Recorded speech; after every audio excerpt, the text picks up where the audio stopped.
Social media is all about sharing. It's social, right? From Facebook and Twitter to Instagram and Reddit, on all of these platforms, you cultivate a version of yourself. On Facebook, perhaps you're reserved because your grandmother is watching. Perhaps you're snarky and hyper-political on Twitter, and then in the more cozy anonymity of Reddit, you're just... yikes. Sharing can be objectively beneficial. Keep in touch with friends and family, memes with the lads, life updates. But there's another fascination here. All of these platforms have a certain Skinner box effect. That is, they reward your constant checking with a little treat. Notifications, likes, shares, retweets, upvotes, meaningless internet points, really. But that doesn't stop me from craving them. Maybe you feel the same way. Let's call this a bonus episode. While researching the last few videos, I noticed an odd trend. Sometimes people share things on social media that are way more serious. They're personal, heartbreaking, and startlingly intimate. That's not the odd part. When I saw these posts, it was business as usual. Friends, family, and strangers rally to your side. With words of encouragement, they tell you you're not alone, and you feel better. However, this Unpopular Opinions Reddit post, which has since been taken down, caught my eye. The odd trend is this reaction to those intimate posts. It posits that social media has normalized this sharing in a bad way. According to the OP, it needs to stop. And it's not just one person's opinion. 26,000 upvotes agreed. That got me thinking, who's right? Do we share too much on social media? Welcome to Nothing is Revealed.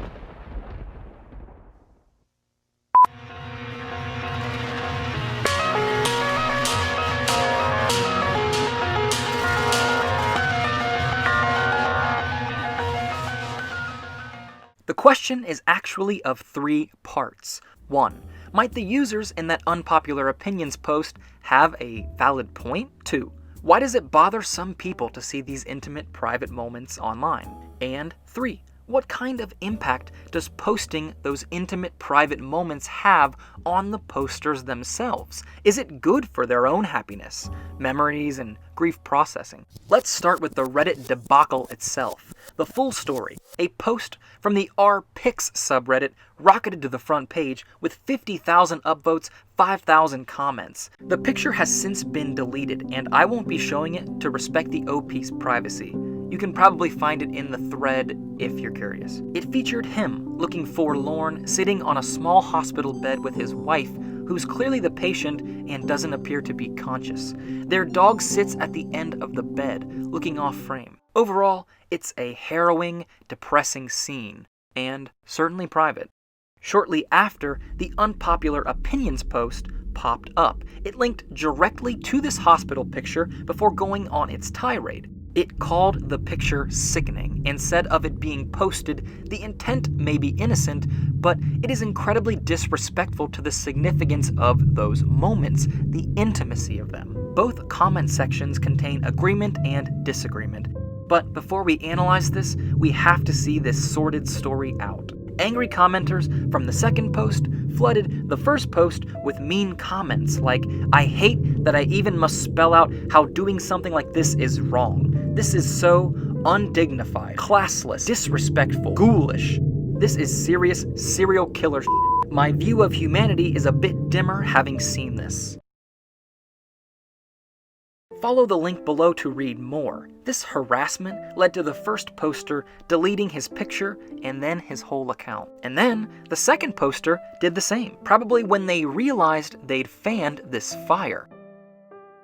What we're left with is a bloody digital battlefield. Regardless of your view, we are to assume this man is actually losing his wife, that his life is crumbling down. All these angry comments to this guy's face betray nothing but classic internet cowardice and callousness. Anyway, that being said, I can see why the picture upset people. It's basically a candid, with the husband looking away, the wife not even conscious. That makes it feel way more private and intrusive than something everyone in the picture consented to and posed for. So why else does this private moment bother people? Well, an obvious answer is it reminds us we are all mortal, that people get sick, get hurt, and die.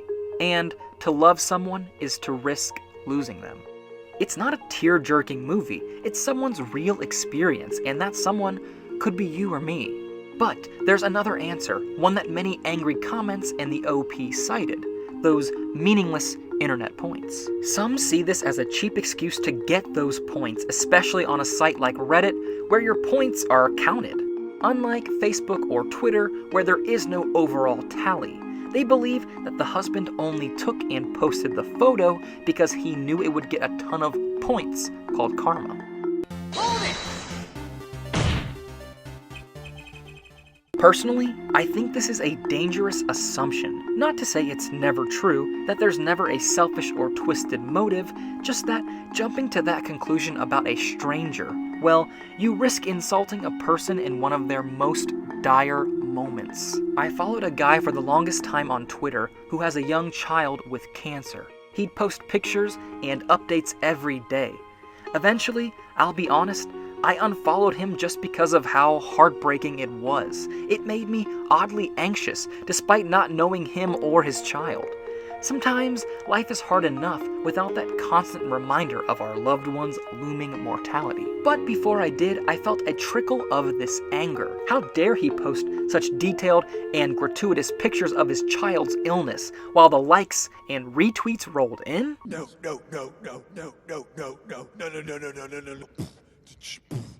No. It was only after I thought about it that I realized he wasn't doing it for that reason at all. As I looked deeper into his posts and his replies, I found a troubled man seeking support, advice, and reassurance. I just had to get over my own selfish instincts to understand. That being said, we're talking about a gradient here. Some posts, like the hospital one, walk a fine line between being okay and baiting the internet's wrath. Here's my theory. The less coupled your account is with your actual identity, the angrier people get when you post intimate things. For example, Facebook is super tightly coupled. You choose your friends and typically know them all. For them, you post as yourself. Wander a little further down to Twitter, and now anyone can view your stuff. You're still you, but you might embody a more public persona here. And all the way down is Reddit, completely uncoupled in most cases, where the points are tallied and you can post anything. It could be stolen photos, which actually happens all the time. There's no proof it's even your experience. Finally, let's talk about the other side of the coin, the people doing the intimate posting. I wonder, is it good for them to share such things? Excellent podcast, The Happiness Lab, recently did an episode on why we share and how it affects our memory and enjoyment. The first thing that caught my attention is how photographing affects memory. If your goal is to really see all the visual aspects of a scene, then taking photos is a really good way to boost your memory.